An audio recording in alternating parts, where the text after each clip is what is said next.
আয়নাঘর শেখ হাসিনার পতনের পর আবার আলোচনায় উঠে এসেছে। সেখান থেকে ইতিপূর্বে 3 জন বন্দী মুক্তি পেয়েছেন।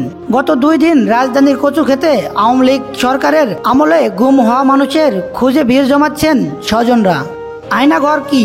বাংলাদেশের প্রতিরক্ষা বাহিনীর counter terrorism intelligence bureau CTIB দ্বারা পরিচালিত একটি গোপন আটক কেন্দ্রের নাম আয়নাঘর।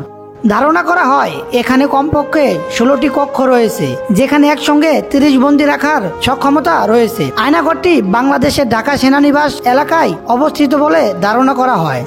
সুইডেন ভিত্তিক স্বাধীন নিউজের একটি অনুসন্ধানী প্রতিবেদনে গোপন কারাগারের অবস্থানও প্রকাশ করে অভিযোগ করা হয় যে বাংলাদেশে কর্মকর্তারা আয়নাঘরে বলপূর্বক গুমের শিকারদের আটক ও নির্যাতন করছে, যেখানে বলপূর্বক গুমের শিকার ব্যক্তিদের বাংলাদেশে রাখা হয়েছে বলে ধারণা করা হয়। প্রতিবেদনটি বলপূর্বক গুমের শিকার 2 ব্যক্তি হাসিনুর রহমান এবং শেখ মোহাম্মদ, যারা বলেছেন তাদের ঢাকার কেন্দ্রস্থলে অবস্থিত কারাগারের ভিতর রাখা হয়েছিল। ভারতের জি নিউজের প্রতিবেদনে বলা হয়েছে, আয়নাঘর শুনতে যতটা সাদামাটা ততটাই রহস্যময়।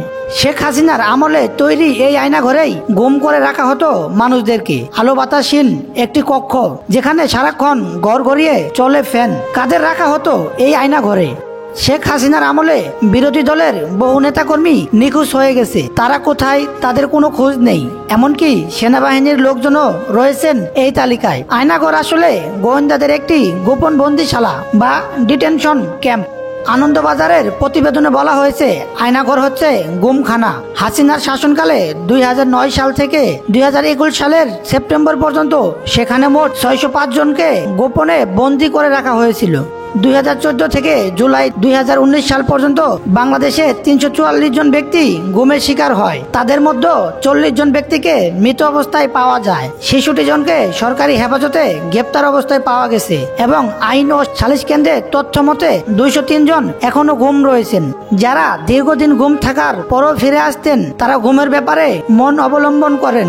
ধারণা করা হয় এইসব মানুষদের গুম করে রাখা হয় আয়নাঘরে। আয়নাঘরে যারা বন্দী থেকেছেন তাদের মধ্যে রয়েছেন নর্থ সাউথ বিশ্ববিদ্যালয়ের সাবেক অধ্যাপক ও শিক্ষাবিদ মুবাশার হাসান, সাবেক রাষ্ট্রদূত মারুফ জামান, ব্যবসায়ী অনিরুদ্ধ কুমার রায়। এছাড়াও আয়নাঘর থেকে সম্প্রতি ছাড়া পেয়েছেন বাংলাদেশি ব্যারিস্টার এবং জামাতে ইসলামী নেতা মীর কাসেম আলীর ছেলে মীর আহমদ বিন কাসেম, সাবেক সামরিক জেনারেল এবং জামায়াত ইসলামী নেতা গোলাম আজমের ছেলে আব্দুল্লাহিল আমান আজমি। এ সময় গুম হয়ে যাওয়া পরিবারের সদস্যরা মায়ের ডাক নামে একটি প্ল্যাটফর্ম তৈরি করেন। এখানে যাদের পরিবারের সদস্যরা বাংলাদেশে 2009 সাল থেকে আজ পর্যন্ত আওয়ামী লীগ সরকারের শাসন আমলে সরকারি সংস্থা কর্তৃক বলপূর্বক গুমের শিকার হয়েছে, সে ঘটনাসমূহকে সামনে আনার জন্য একটি সংগঠনের সৃষ্টি হয়। বাংলাদেশ বেসামরিক একটি সংবাদ মাধ্যম থেকে ধারণা করেছে যে দেশের বিভিন্ন স্থানে এরকম আরো বেশ কিছু নির্যাতন ও আটক স্থান থাকতে পারে। সারা দেশে ডিজিএফআই এর 23টি গোপন আটক কেন্দ্র রয়েছে, যার মধ্যে কয়েকটি রয়েছে ঢাকায়। 2024 সালের হিউম্যান রাইটস ওয়াচের রিপোর্ট অনুযায়ী শেখ হাসিনা ক্ষমতায় আসার পর 2009 সাল থেকে তার পতন পর্যন্ত বাংলাদেশে 6টিরও বেশি গুম হওয়ার ঘটনা ঘটেছে।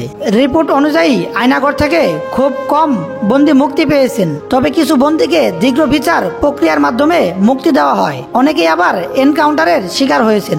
বাংলাদেশে জাতীয় ঘটনা তদন্ত প্রায় হয়নি বলেই চলে। আয়নাঘরে রাখা অনেকেই দিনের পর দিন অত্যাচার সহ্য করতে না পেরে মারা যায়। তারপর লাশ সরিয়ে দেওয়া হয়। যাদের গ্রেপ্তার করা হয় তাদের খাতা কলমে কোনো তথ্য রাখা হয় না।